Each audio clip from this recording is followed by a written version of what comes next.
is all going to be summed up in the end from all this magical snippets of wisdom and inspiration. Which brings me on to more snippets of wisdom and inspiration, but also love, because this lady is, again, just divine soul and friend. And I don't know what she's going to talk about, but I do want to share with you, she may do anyway, that she's just brought into the world a beautiful bundle of joy. And this is the thing about trusting. This is the thing about faith. This is the thing about hoping, because then when you trust, you have faith and you have hope, you're able to manifest your dreams. This is one thing that Bryony has done. She has manifested her dreams from knowing her for many years, and where she is now and what she's doing, she's a pure manifester, but she's done it through faith, she's done it through trust, and she's done it through love. And we can all do that. Anyway, my love, thank you so much for being here. And I know that obviously you've been up most of the nights, most of the weeks since having your new little one, but I now give you your 8 minutes.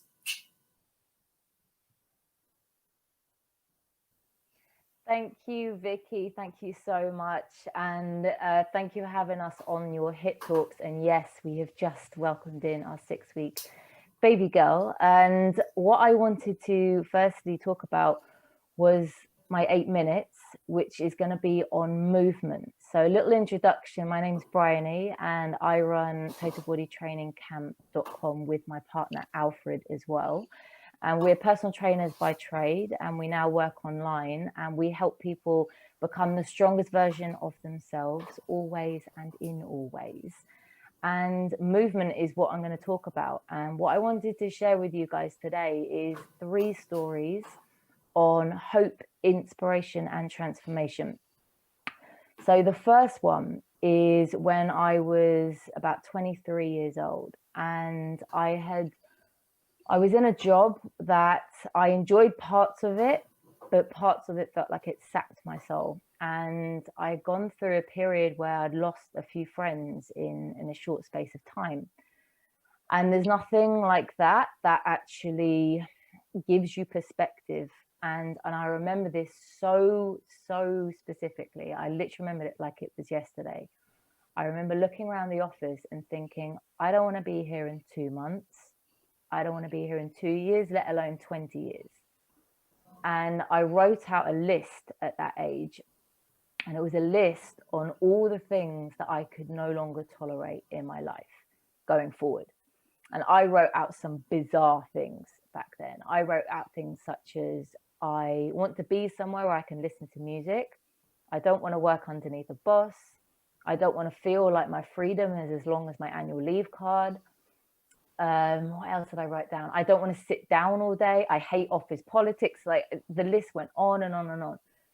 And by the end of it, I didn't come out and have something that said like my perfect little box career that I was going to move into. If anything, it was more confusing. But one thing that I did kind of notice was, well, you know, I like training. I've always liked exercise, or maybe I'll become a personal trainer. Now, this was back in probably like 2008. I think we're in the middle of a recession. I had a permanent contract. It was like really secure where I worked. And I was like, nope, that's it. I'm becoming a self-employed personal trainer. Now, bear in mind, this was when fitness, exercise was not cool. Okay, there was no Instagram back in these days. No one had personal trainers. People used to go to the gym in their pajamas, pretty much. But anyway, I did it, and I stepped into a career and an industry that I absolutely fell in love with. And I wanted to share that story with you guys, because if you are stuck somewhere and you feel like in a job or a career and you feel that there's no way out, I share that in the hope to give you hope that there is light at the end of the tunnel, but it might not be necessarily how you think it's going to appear. So that was the first thing that I wanted to share. The second thing that I wanted to share was one on inspiration. So inspiration is actually going to take you back a little bit further, back when I was probably 14 years old. And I I was play fighting with my friend. We were play fighting, and he was on my back. One thing led to another, as they say, and I ended up on the floor and with a dislocated kneecap. That was a really bad dislocated kneecap. And on from there, I've had a number of accidents, and due to all sorts of things, but probably hypermobility has a big part to play. And all the times in my life that I have been unable to walk has given me such perspective to appreciate so much what you have, because you really don't know what you've got until you haven't. And it's simple things like being able to walk and wash yourself when you're unable to do that, it completely kind of changes the way you think about your body. And movement was again something that brought me back to myself, I suppose. And the first story that I shared around hope was how movement moved me back into doing body work again. And again, this was something that inspired me to move towards training later on in my life and actually heal those injuries. So again, I wanted to share that story on inspiration for anyone who has maybe had an injury, or maybe you feel that you want to start exercising or moving and you just don't have that motivation. And sometimes it's not necessarily looking for the motivation to get started. It's just appreciating what you have and just taking that first step. And I promise you will not regret that.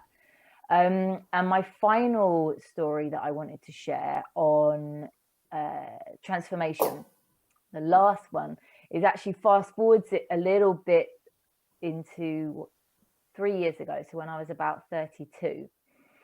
And I've been through a tough couple of years, and my friend, my brother's girlfriend, so my sister-in-law, had been going on for quite a while, and she was saying, Bryony, I think you should meet Alfred. And I was like, oh no, I'm good, I'm just doing my thing at the moment, things are going quite well, and I'm just doing my thing.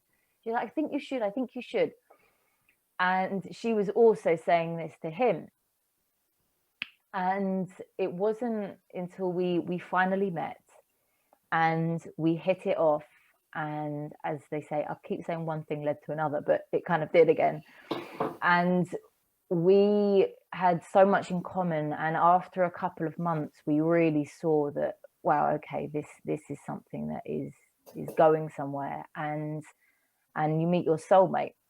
And from then on, we have launched a business together. And at the time when we met, he was working as a pub manager, and he had always been really sporty and loved exercise and loved training, but had never taken that step to becoming a personal trainer. So obviously then we were together and he had me in his ear and he retrained as a personal trainer.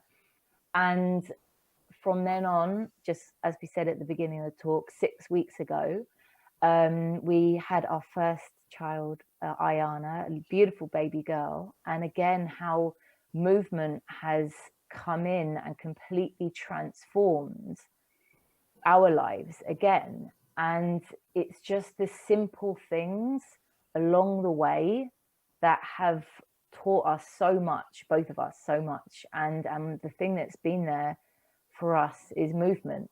And it's something that I hold so dear to my heart. And I hope that gives people the hope, inspiration, and transformation for themselves.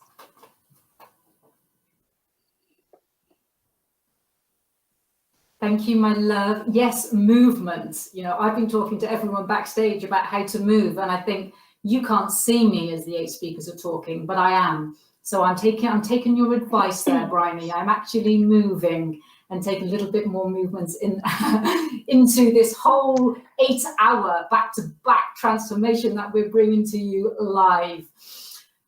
So one thing leads to another, you say, and yes, it does. And one thing leads to another, and this is why hope leads to inspiration, which leads to transformation. So it's just magic. It all leads together. So thank you for sharing your hope, inspirational, transformational messages